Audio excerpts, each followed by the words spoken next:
Мугалимдер менен дарыгерлер митингке чыгышты. Кыргызстан пакистандыктардан 1 миллион доллардан ашык киреше тапкан. Бишкектеги бактарактарды каттоого алганга ыктыярчылар керек. Күндүн орчундуу жана урунттуу окуяларын баяндаган Айтмакчы программасы кызматыңыздарда. Аны мен Айпери Шенкулова алып барам. Бизден алыстабаңыз. Бүгүн 7 сентябрда өкмөт үйүнүн жанында мугалимдер менен дарыгерлердин митинги өттү. Алардын негизги талабы мамлекеттеги ипотеканын аларга да берилиши. Ыйлай турган эле болуп калдык. Эмне үчүн башка эмелерге бериш? Ошол. Печальная история. Митингдин катышуучуларынын бири 30 жылдык тажрыйбасы бар дарыгер Гүлнара Сооронкулова билдиргендей, буга чейин мамлекеттик ипотекалык компания дарыгерлерге жана мугалимдерге ипотекага батир сатып алуудагы пайызды жылдык 4%га чейин төмөндөтүүнү убада кылган. Я ж слово дал, да? А мужчина, если слово дал, он слово что? Сдержит. Правильно. Бирок жазда берилген убадалар күздө деле аткарыла элек. Бүгүн карапайым мугалимдер менен дарыгерлер чыкты. Мамлекет биздин коопсуздук кызматкерлерибизге бекер үй берүүдө. Биз бекер үйдү үмүт кылбайбыз. Биз убаданы аткарууну жана ипотеканын жылдык пайызын 4%га түшүрүүнү суранабыз, деди ал.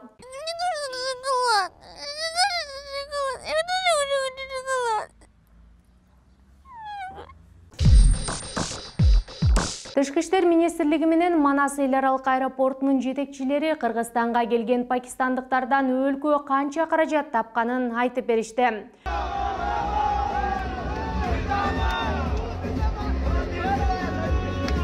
Жогорку кеңештин транспорт, коммуникация, архитектура жана курулуш комитети Манас эл аралык аэропортунун иши боюнча маселени карады. Анда пакистандыктар тууралуу дагы кеп козголду.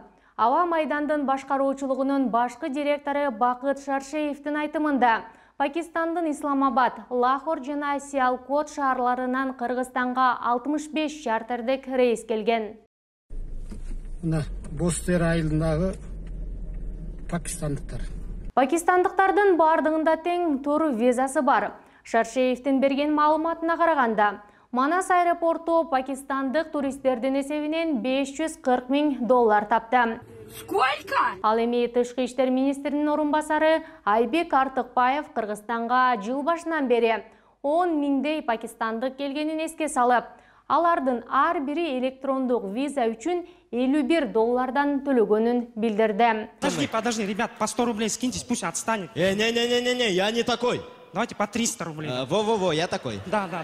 Мындан сырткары Кыргыз аэронавигация 65 рейсти тейлөөдөн 200 000 доллар тапты, деди Артыкбаев. Министрдин орун басары кыргызстандыктар тамак-аш, такси жана башка кызматтарды көрсөтүү менен дагы башка кирешелерди тапканын кошумчалады. Эмне унчукпай калдың? Бишкек мэриясы шаардагы дарактардын эсебин алуу үчүн ыктыярчыларды тартууну пландап жатат.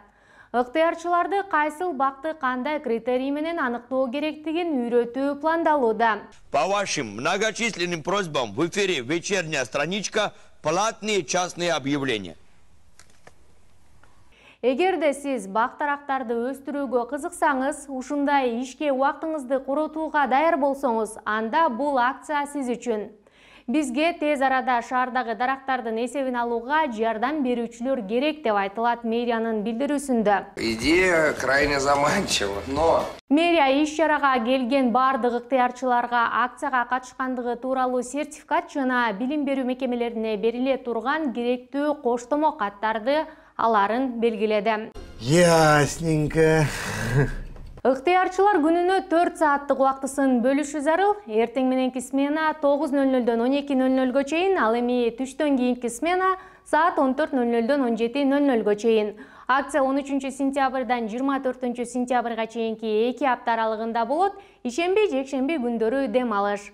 Окутуу жана команданы түзүү 9-10 сентябрь күндөрү 18:00-дөн 20:00-гө чейин өтөт. Будь добры, помедленнее. Я записываю. Акыркы жаңылыктарды биздин соц тармактардагы баракчаларыбыздан жана YouTube каналыбыздан көрсөңүздөр болот. Бизди Bizon KGZ деп таба аласыз.